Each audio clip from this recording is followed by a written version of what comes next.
Hello, welcome to our Culture Curiosity Roundtable special. I'm Julian Wakan. Hello everyone, I'm Louisa Lee. Julian, we're here on the occasion of the International Women's Day and to celebrate women from all walks of life. And I also want to recognize and honor the achievements women have made, whether it's at home or in their professions, with our panel of guests here today. Yes, and we're joined by our in-studio guests. We have Cindy, she's an artist. Film producer Hao Yu. Fashion blogger Aha. And stand-up comedian Nora Helen, coming to us from Shanghai. Welcome, ladies. Welcome. Now, before getting started with our discussion today, let's learn more about our guests. Aha is a jewelry designer, fashion influencer, and alumni of Central St. Martin's, a London art school. Her work can be found in magazines like Bazaar Jewelry, Dansk, and Picton. With experience working with brands like Chomei, she brings professional insights into Ahalolo, a fashion channel discussing fashion shows and brand stories. Cindy Ng was born in Macau and raised in Macau and Hong Kong. Through her ink paintings, she seeks to represent the continuity of tradition. She also experiments with new media, using the medium as a way to tease out the essence of ink. In recent years, she began to make public art for hospitals. The works played a role of softening the cold environment, comforting patients and their families. 当你真心想要做好一件事情的时候，日月星辰都会连成一线来帮助你。 Hao Yu is a film producer and co-founder of comedy comics producer 暴走漫画. Amid the pandemic, Hao Yu has helped oversee the studio's transition to animated films and video games as well. Demand in these areas had led to a boom in the company's output. Okay, guys, this is comedy, okay? This is called illogical but funny. Born and raised in China, Nora is a stand-up comedian who works in both English and Mandarin. She has performed at more than 700 shows in over 15 cities across China, the US, Thailand, and Japan. You know, as you can see, our panel of guests today consists of 4 ambassadors from different fields, and each of you today will be nominating a woman from your field who has demonstrated excellence and who also has contributed to the spirit of advancing women through arts and culture in our society today. So, Jialing, now, who do you nominate in your field of film and television? Okay, so I'm nominating Jialing. Okay. She just became the top-grossing female director for the entire world, I believe.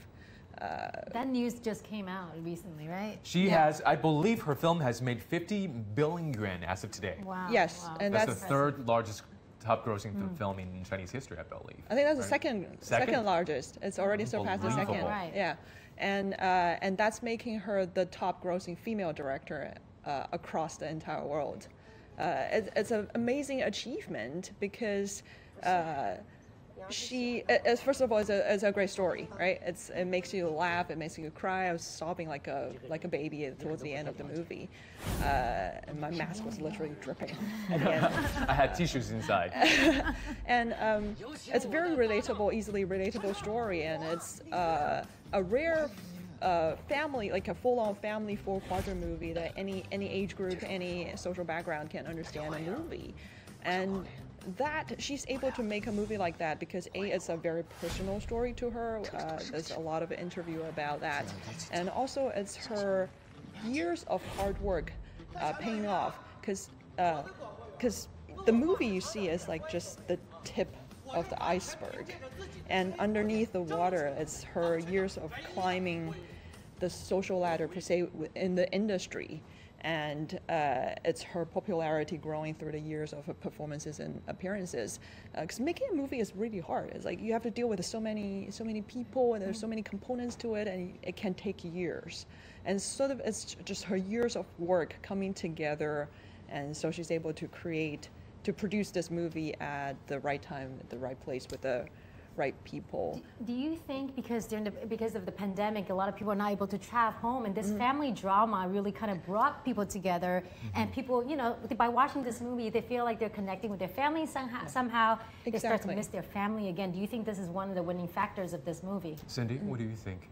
Well, it's a really nice movie, and because especially this year, we all stay at our working place. We cannot go back home to share the Chinese New Year with family, including me. And then when I saw the movie, after seeing the movie, I called my mom. Hello, mom, I'm still here. How are you? And 恭喜发财. And I did the same thing. Yeah. Right. So it really resonated with the audience. This film is really a dream come true, I think, for Jialing, because she once talked about her dream in her interview, and she said she was telling her dream to her bestie, her best friend. And she said it's a little cheesy, but her dream is to make this world just a teeny bit happier because of her. And her girlfriend also said to her, she had a dream too, and her dream was to be loved by all the men in the world. And I just found this to be so true for, there are two sides of the coin for women. On the same time, women, they want to give unconditionally, but also they want to be loved and adored as well. And so I just want to know, how hard, Nora, I know you're a comic, how hard is it to make this world a little bit happier from what you do? Well, from my limited experience, I think that when you are trying to make a small bunch of people happier, there's definitely going to be some people who's not as happy. You just have to accept the fact that you can only do this much and be, content that you're already doing this much. I mean, that is so experience of my past 4 years. And on another point, I really wanted to add this because I really admire Jialing's director work, and I have to say that she is making new possibilities for female comedians, because before I can hardly picture a comedian also being successful director and also being highly respected by the whole society.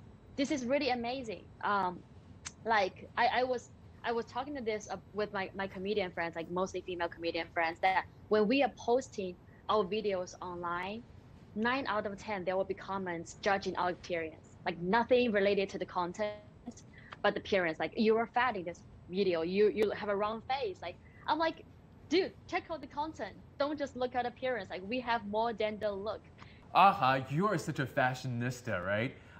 Do women today, do they dress to be adored by men, or do they simply want to feel good about themselves? Well, I think that more and more women are just dressing up just to please themselves, and I think that's a really good thing. In the fashion industry, more and more designers, more and more female designers are appearing, and they are doing such a great job. For example, Sarah Burton has leaded Alexander McQueen into such a good path, and the women that she created are such a strong, independent, liberated figure, and I think this kind of figure really inspire the audience of the female designers. And I think through fashion, through clothes, the designers can really convey their ideas of what women should be and what that women should feel good about themselves to their audience. And I think what I'm doing is just trying to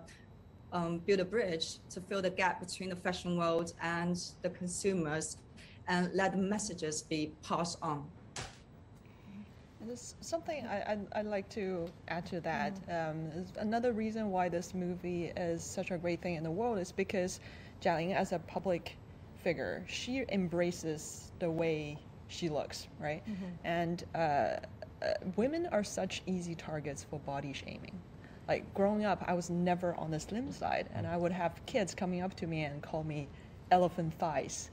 And luckily my mom stepped in during those times and told me that elephants are the most feared animals on the African grassland. And they're also extremely intelligent, right? Yeah, and because my favorite movie growing up was Lion King, and she would say lions wouldn't mess with elephants, even lions. So she sort of nipped my confidence issue in the bud. But I know a lot of girls suffer that growing up, and a lot of the body shaming actually came from their parents.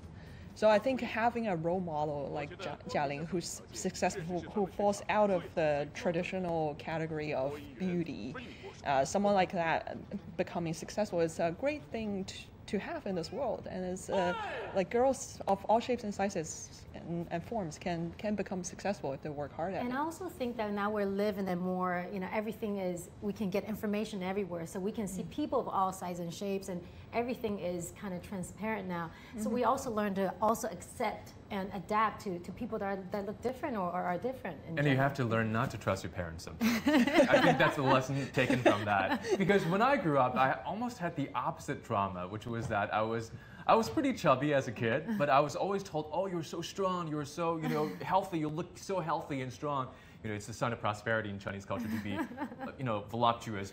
But, no one, somebody, at some point, my parents or, my family should have told me, it's time to stop eating so much and to really think about your health. But no one ever told me that. And I always thought that being a man, you can be as big as you want to, and no one would care. But, it's interesting how society has different standards for men and women.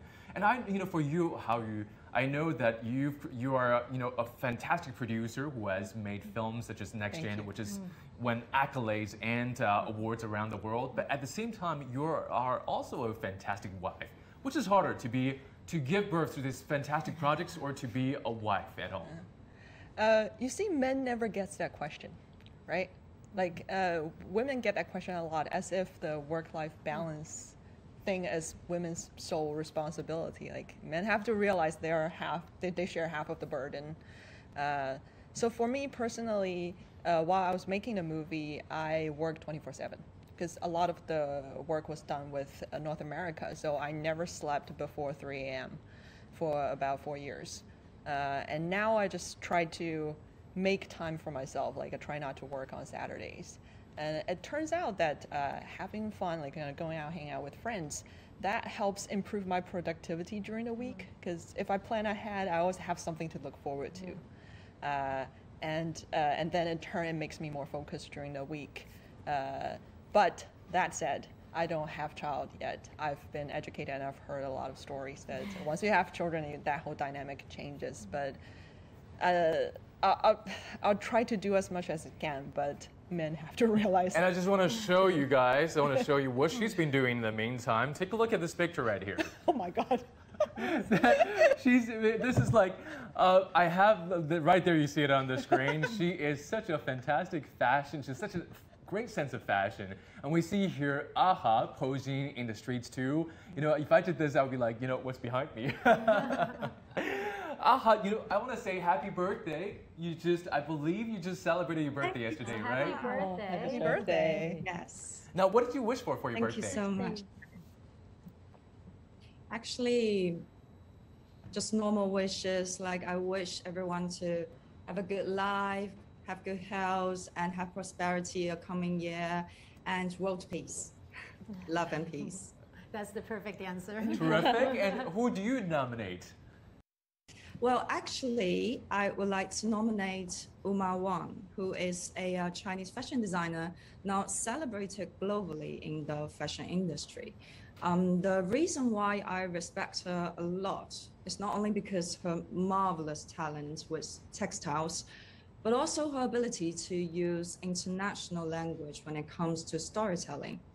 If you look close to her previous collections, you can see that instead of using obvious symbols from Chinese culture, she challenges herself with topics like popular movies, for instance, like Only Lovers Left Alive by Jarmusch, or ballet shows. These elements are universally recognized and easy for people around the world to digest and admire. I believe it's safe to say that Uma has become a representative of Oriental aesthetics in the Western world, and she has achieved that by transforming these inspirations into very personal collections with a hint of hometown culture. And also, as a female designer, she portrays women through her needles and threads. Her attention to details allows her to see beauty in ruins, strength in tragedy. In her collection inspired by Frida Kahlo, she used color gold, which is a rather rare choice, judging from her previous color patterns, to depict the hope within Frida after the terrible car accident. So from my point of view, you can really capture the essence of a strong, decisive, and liberated woman in her work. Absolutely. So I would like to nominate her. We see that from her work, that her work is almost like a constellation. I say constellation because, the details don't necessarily match in close-up in the classical sense. But when you take it together as a whole, you see that there is actually a harmony, a flow to it, a story to it. And I think throughout history, the story of women has always been scattered. But if you take it taken together as a whole, they provide such a stellar map, such a constellation for the struggle and the growth of mankind together. Cindy, I know for you, you know, if you look at Uma's work, she actually is very articulate of this Chinese aesthetic without necessarily making this very cultured reference. What do you think of that? Well, I'm concentrating on Chinese ink art for many years already. And I would like to, the way that I'm doing is not quite traditional. I'm trying to keep the root of Chinese ink art, but into a contemporary way. So I move my art into different materials or medias. For example, on paper, canvas, video, photograph, and even recently my work, some of the work is installed in the hospital. And this is, for me, is quite important because mostly our art will in the museum or gallery, but not in the hospital. But this make me think something more. I mean, we can kind of show it. The art is here. We can kind of show your artwork, Cindy. And you say you display this in hospitals, right? Because from this art, what you can see is it's a mix of traditional and contemporary. And also, it gives a sense of peace and tranquility to it because it's almost like water. It flows, you know, through the artwork. And I mean, water calms you down. And just like this art piece, this is my personal feelings towards it. What do you think, Hao-Yu? It looks like a pond with this reflecting the sky in a forest. Yeah, it's similar to like Chinese traditional you know, ink paintings, and I think it's beautiful. Yeah. Absolutely. How you know, I was wondering because Uma Wang, she's also the costume designer for Hidden Man, 邪不压正. So I'm just wondering if you were to transform Next Gen into a sci-fi feature, you know, sci-fi drama, who would you hire as the costume designer of that film? I would love to hire someone who can design like robot, kind of like metallic outfits. Like Iron Man. Like Iron Man type of. Or was that film with the Star Wars? Wonder Woman. Pacific Rim. No, the series with Mandalorian. The Mandalorian. Yes, there we go. Yeah, that's very cool as well. I love those kind of post-apocalyptic sci-fi-ish feeling to it. Like it's funny. I love zombie games because I'm always prepared for a zombie apocalypse. So I've got to train myself up for that. And with I've got gears at home where like if there's a zombie apocalypse, I can just put on those gears and then go out and fight. And Nora, you know, as you can see today, you guys are coming to us via Zoom, and a lot of things are happening, even with fashion. I know as Aha was talking about earlier, everything is happening online. How do you think social media is helping to empower women, especially young women today? Like most of the key opinion influencers that I know are women. I think women are just good at really like marketing themselves and, you know, putting the contents together beautifully or like inspiringly and present it to the young audience. And I mean, I myself is also a lucky person from the social media era. Like I post my comedy clips online and then thus gain followers, and then many people will come to see me offline and then really just start to appreciate the new form of art, which is stand up. So I really do believe that social media, like the very technology itself, is helping us. And also the other day, like I was talking to some like comedians in US, and because of the whole like shutdown thing, so they are still kind of stuck at home, but they are doing like Zoom like open mics, and they're doing Zoom like live shows, and a lot of them are women, which is really interesting. And I asked them why. They're like, oh, some of my male comedian friends, they're too lazy to organize it, so we have to do the organizing, and thus we decided to invite more female comedians, which is really fun. So yeah, I think like this is really a good trend, and it is really a good times for like female entertainers. And I think I want to bring our conversation back to our studio right here, because Cindy's work has really been, you know, exemplary.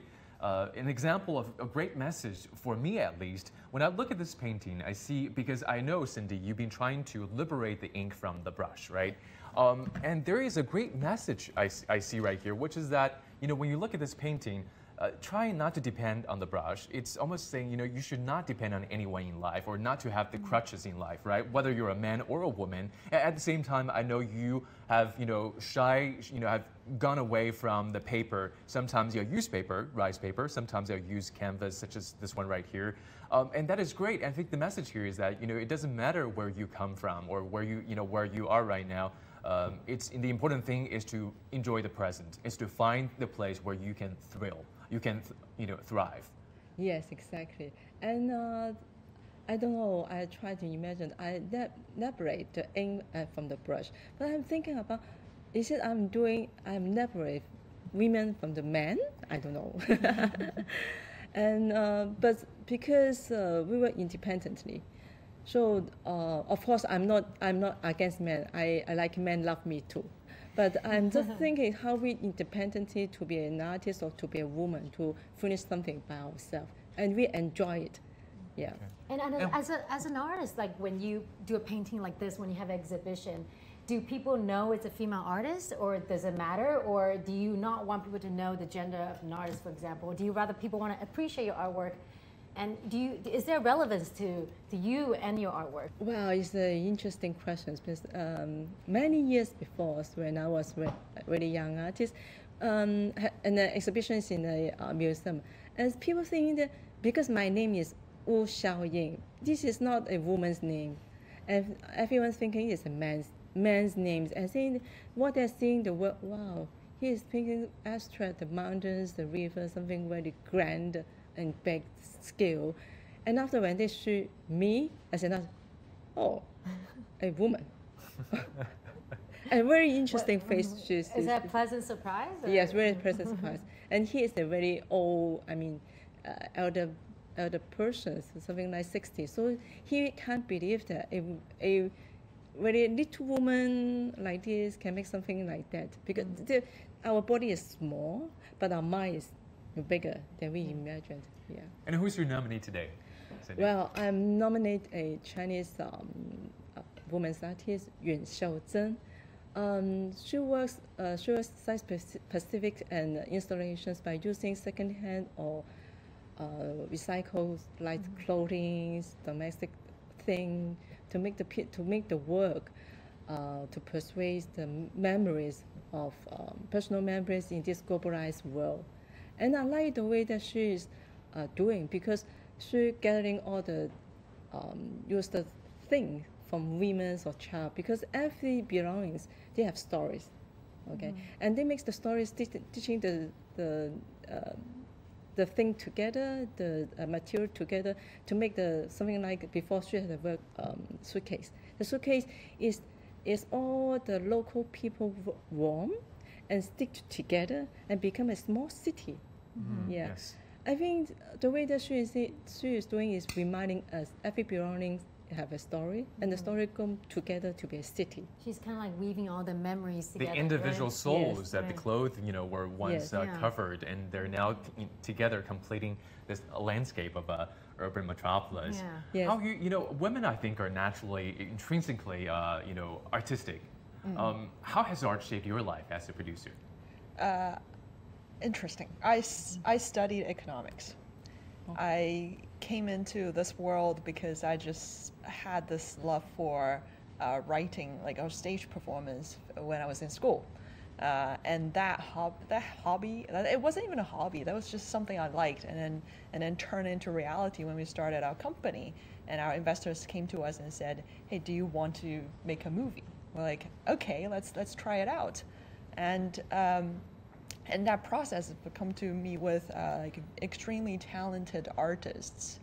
And I've picked up writing scripts myself as well. And I think women thinks differently from men. Like a lot of the times, like I guess it's the hormones. You can blame the hormones, but women are easier to resonate with stuff, to resonate with a particular story or other people in the process. I think art, to me, I don't claim I'm an artist, but I try to bring as much art into my life as possible, because that makes the world more colorful. Like it's not an essential to life, but it's essential to happiness. Yes. Yeah. And then imagine, Aha, for you two, art is a very integral part of your life, of your work as well. And the head of the National Museum of China, who's also a CPPCC deputy, he called for building more world-class museums in China. And this concept of the museum is obviously changing today, especially for Generation Z. And the Palace Museum has done something that's really is made popular because of its ancillary products with the Generation Z. How do you think museums, what kind of museums do people need today? I think people need all kinds of museum because museum is a palace where we can store all the precious knowledge from the past and the creations of the present. And I think that museums today are not limited to a tangible form. It can be intangible, it can be online. And I think technology definitely is helping and will keep helping more and more people to go into the museum, maybe virtually, but to see the treasure inside it. I don't know if you guys have seen a show called Night Banquet in Tang Dynasty Palace. It was created for the previous Lantern Festival. And it's a really great example because thanks to technology, we are able to experience the prosperity and culture of the past. So I think museums are essential in people's life, and all forms of art are what we need in the coming future. I really think that technology has really changed the way we communicate things. It's not just, you can't just have online or offline exhibitions. You also need to complement it with online shows and promotions as well. And let's go to Nora right now to talk about your nomination. I know it's not easy to be on stage and make people laugh. And who inspired you to go on stage? And especially, we don't want to talk about gender per se, but it's hard for women to make men laugh because we have different kind of jokes. We laugh at already. You're making me laugh already. We laugh at different things. I mean, if you watch male comedians versus female comedians, we just have different jokes, right? I think all the comedians in China, we are toddlers. We're trying to explore the industry. So my role model, or the one that really inspired me, will be Ellen DeGeneres from US. And she's born in 1958, so she's already 62 or 63 years old. But she's still super active and in the center of in the entertainment industry. I think that's truly inspiring. Like, we just look back, okay? Like in China, I remember a few months ago, a bunch of film actresses, they were announcing that they wanted to have more roles that's more to a woman instead of someone's wife or someone's mom. And that really resonates with me. I think that entertainers per se, we want to portray women more independently instead of someone's attachment. That's really different set of mentalities. And Ellen DeGeneres, I think she is the one who's herself, she is not someone's wife, she's not someone's mom. She is Ellen. She is the person who's fun, who's witty, who's well connected, and she is herself. And that, I hope, is the future of a lot of comedians or a lot of entertainers of female person in China. And also Ellen, she kind of evolved her roles a little bit. She started as a stand-up comedian and first appeared on the late night show. And then she gained popularity and she evolved to have her own show, which is called the Ellen DeGeneres Show. Yeah, I mean, that's just truly inspiring. I do hope, for example, today, everyone in the studio, including the panelists and including the two lovely hosts, we are still pretty young in our generation. But I do hope that one day, my grandma's generation will also be representative in the studio. And she is also shining in her age and giving us her wisdom and imparting all the beautiful stories of her life. We can see how empowering and transformational women can be, especially when we come together like this today. Thank you so much, everyone, for joining us here, and for all of you for watching our show today. I'm Julian Waiken in Beijing. And I'm Louisa Lee here in the studio. And happy Women's Day.